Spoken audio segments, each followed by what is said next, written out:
Hello दोस्तों, आज हम बात करने वाले हैं एथर एक्स के बारे में और ओला S1 प्रो दोनों को कंपैरिजन करेंगे। देखो, इसमें मैं आपको फुल कंपैरिजन दिखाऊंगा।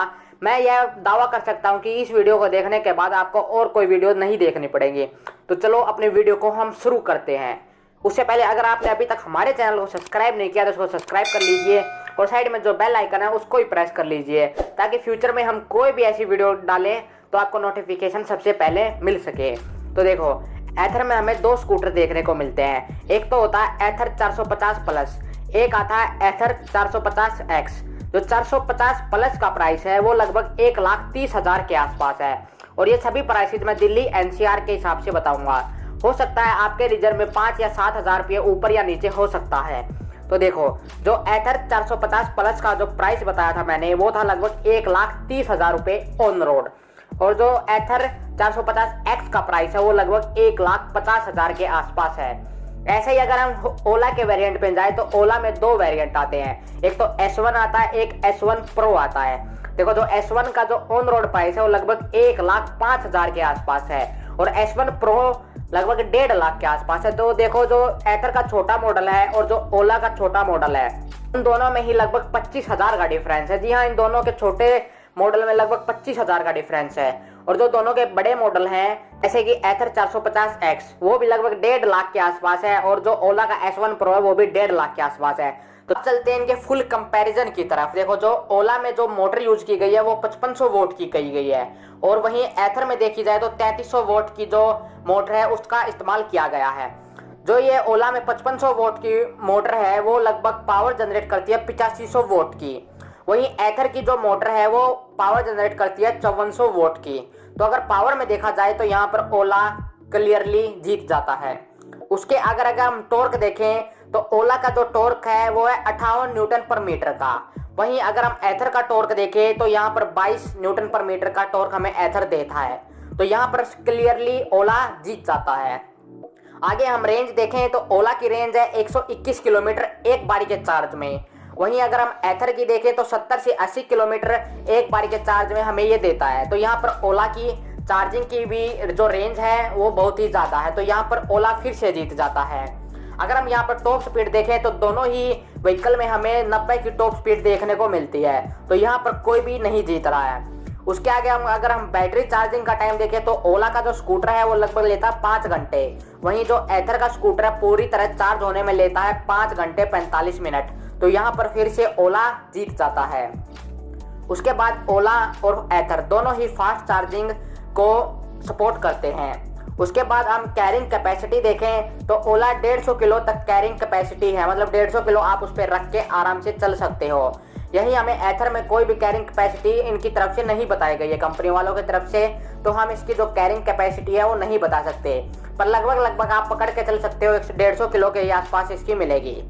ओला में बैटरी यूज की गई है वो की गई है 2.98 किलोवाट की, माना जाए तो लगभग 3 किलोवाट की बैटरी यहाँ पर इस्तेमाल की गई है।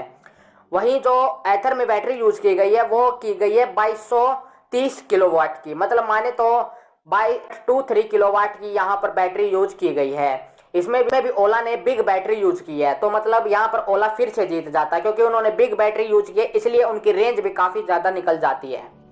इसके बाद अगर हम देखें तो इनके दोनों ही टायरों में हमें डिस्क ब्रेक देखने को मिलता है। एथर के भी जो स्कूटर है उसमें भी हमें आगे और पीछे दोनों में डिस्क ब्रेक देखने को मिलता है, वहीं ओला के स्कूटर में भी हमें आगे और पीछे दोनों ही जगह हमें डिस्क ब्रेक देखने को मिलता है। और दोनों ही स्कूटर में 12 इंच का अलॉय व्हील इस्तेमाल किया गया है और दोनों ही टायर हमें ट्यूबलेस भी देखने को मिलते हैं। तो ये दोनों की सिमिलैरिटीज थी। अगर हम ओला में देखें तो हमें जो फ्रंट सस्पेंशन देखने को मिलता है वो सिंगल फोर्क देखने को मिलता है, और वहीं अगर हम एथर में देखें तो हमें यहाँ पर टेलीस्कोपिक फोर्क्स देखने को मिलते हैं। दोनों का आप कंपैरिजन देख रहे होंगे कि सिंगल फोर्क क्या होता है और टेलीस्कोपिक क्या होता है। अगर हम रियर सस्पेंशन देखें तो दोनों स्कूटर में मोनोशॉक का इस्तेमाल किया गया है, मतलब बीच में आपको एक ही स्प्रिंग दिया जाएगा दोनों स्कूटर्स में। अगर हम वेट के देखें तो यहाँ पर ओला का जो वेट है वो 121 किलो है और यहाँ पर एथर का जो वेट है वो 108 किलो है। तो यहाँ पर एथर जी हाँ जीत जाता है। एथर का वेट कंपैरिजन में बहुत ही ज़्यादा कम है।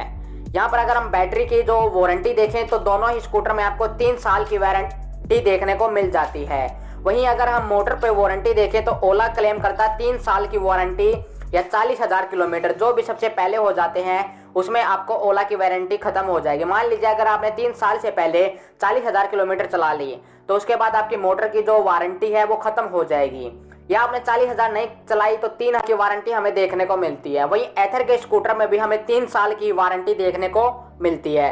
यहाँ पर जो दोनों के ओडोमीटर डिजिटल देखने को मिलते हैं और दोनों में ही रिवर्स मोड दिया गया है।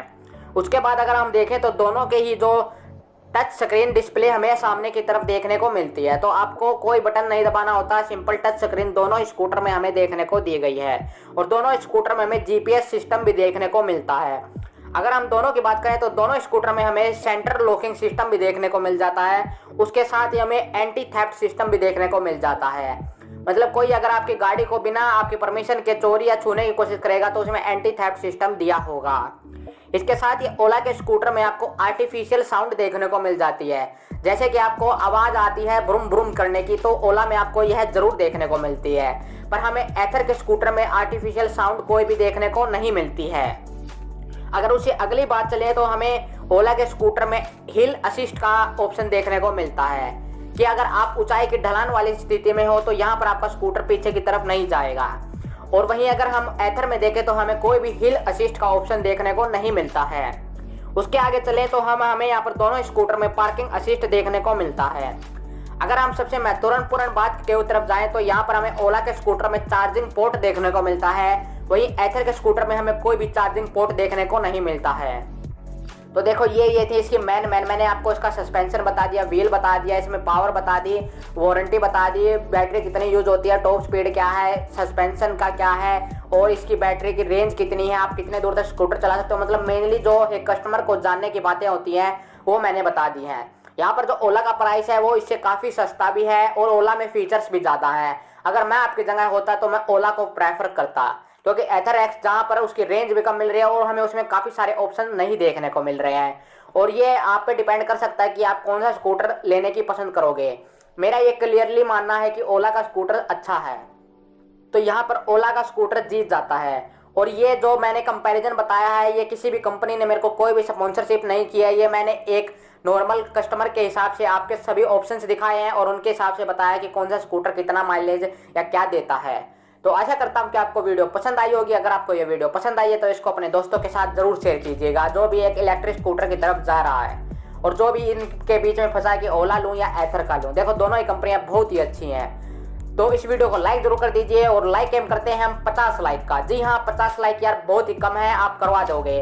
और चैनल को सब्सक्राइब करना मत भूलिएगा। हम मिलते हैं किसी ऐसी नई वीडियो के साथ, तब तक के लिए बाय बाय। और हाँ भाई 50 लाइक जरूर करवा देना यार। चलो चलते हैं। मैं खा चला और बढ़ता गया, तुम्हारी राह में साथ सांस लेता गया।